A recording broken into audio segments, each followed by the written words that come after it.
Halo guys, balik lagi di channel Biana Sharing. Apa kabarnya nih? Baik ya? Mantap. Dalam catatan sejarah, ada saja raja atau ratu yang memiliki kelakuan aneh, bahkan gila. Salah satu dari orang itu adalah Ratu Joanna dari Spanyol. Joanna of Castile adalah putri dari Ratu Isabella I of Castile dan Raja Ferdinand II of Aragon. Setelah Ratu Isabella mangkat, ia naik tahta sebagai penguasa Castilla dan Aragon. Namun, ratu yang satu ini memiliki sifat yang tak biasa. Ia seringkali mengamuk hingga tak terkontrol. Ia bahkan mendapatkan julukan Joanna si Gila. Kegilaannya makin menjadi-jadi tatkala suaminya meninggal secara mendadak. Sang ratu yang beberapa kali diasingkan ini membawa jasad suaminya kemanapun ia pergi.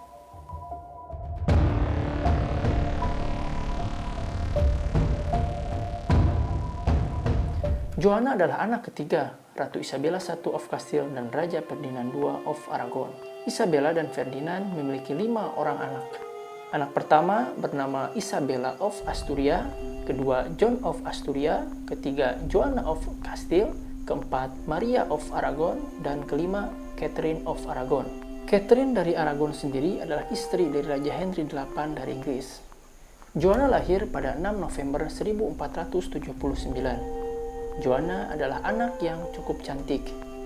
Ia memiliki kulit putih dan mata biru dengan rambut pirang kemerahan. Joanna tumbuh sebagai anak yang cerdas, meskipun terkadang ia suka murung dan menyendiri.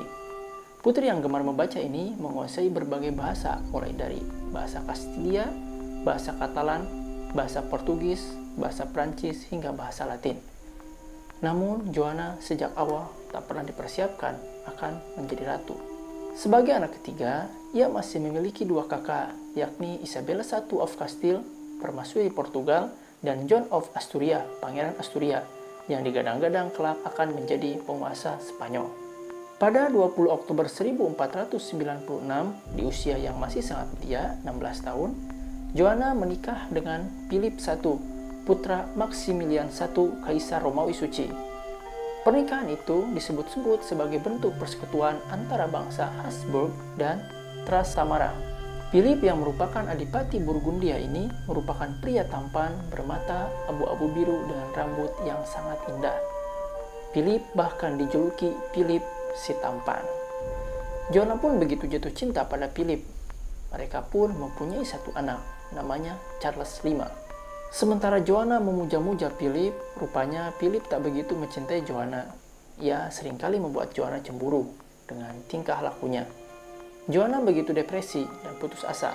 Tak lama setelah pernikahan Joanna dan Philip, kerajaan mengalami serangkaian tragedi. Putra Isabella dan Ferdinand, John of Asturia, yang tak lain adalah kakak Joanna, meninggal dunia. John adalah saudara laki-laki satu-satunya. Ia menderita penyakit parah hingga akhirnya meninggal dunia di usianya yang baru 18 tahun. 2 bulan kemudian, istri almarhum John melahirkan seorang putri. Namun sayangnya anak perempuan itu meninggal dunia menyusul ayahnya.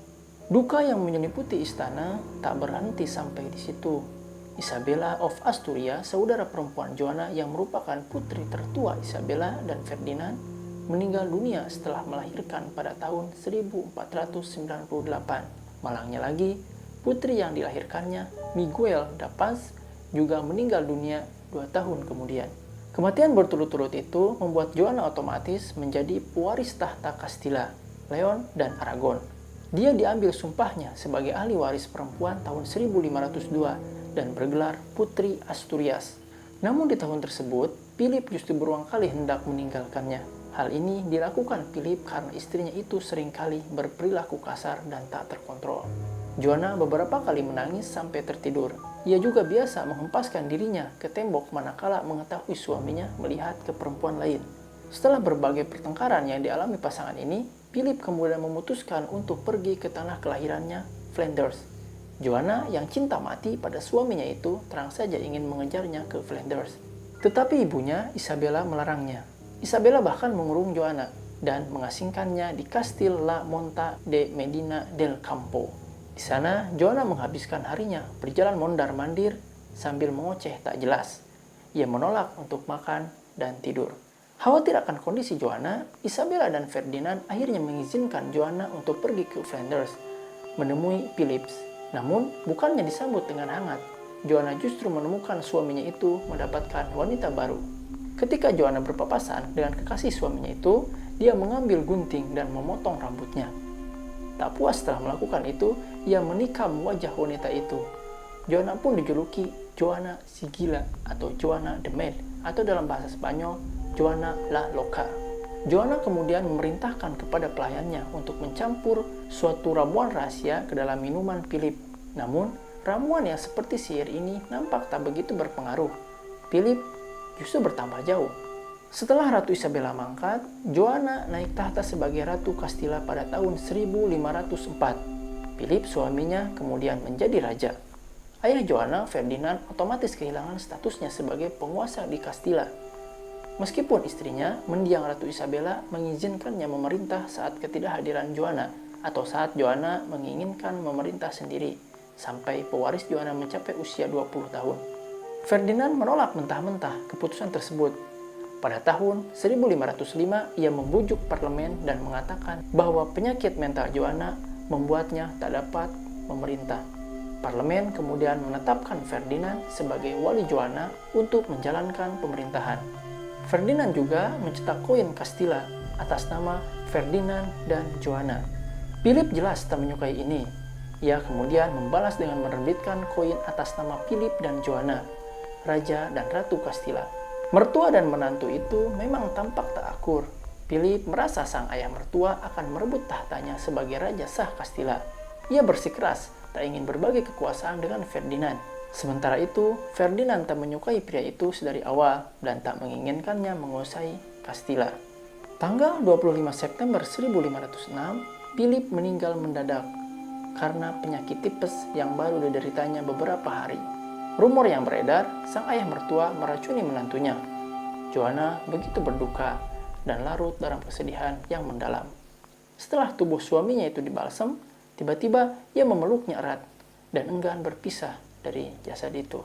Joanna yang tampak lelah menjadi tidak waras, membuat Ferdinand kemudian diangkat sebagai wali Joanna sekaligus penguasa Castilla.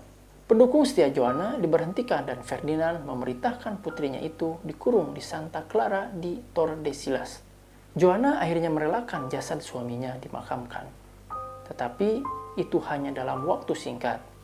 Beberapa hari kemudian, makam Philip kembali digali. Dan ketika peti mati itu dibuka, ia bergegas menciumi kaki suaminya itu. Sejak saat itulah jasad Philip selalu bersama Joanna kemanapun ia berada. Dari satu tempat ke tempat lain, dari meja makan hingga tempat tidur. Sesekali Joanna akan membuka peti mati itu untuk memastikan tubuh suaminya itu masih ada di sana. Terkadang ia menatap jasad itu berjam-jam kemudian berbicara dengan tubuh suaminya yang telah kaku itu. Sang ratu tampaknya benar-benar telah menjadi gila. Bertahun-tahun kemudian, jasad Philip benar-benar dikuburkan. Namun tetap tak jauh dari Joanna. Jasad itu dimakamkan di bawah jendela kamar tidurnya. Setelah Ferdinand wafat, tak lama kemudian putra Joanna, Charles V, naik tahta tahun 1519 dan menjadi penguasa tunggal Castilla, Leon, dan Aragon. Pada saat yang sama, ia juga diangkat sebagai Kaisar Romawi Suci. Beliau adalah pewaris utama dari 4 kakek neneknya yang mewarisi semua kekuasaan keluarganya di usia muda.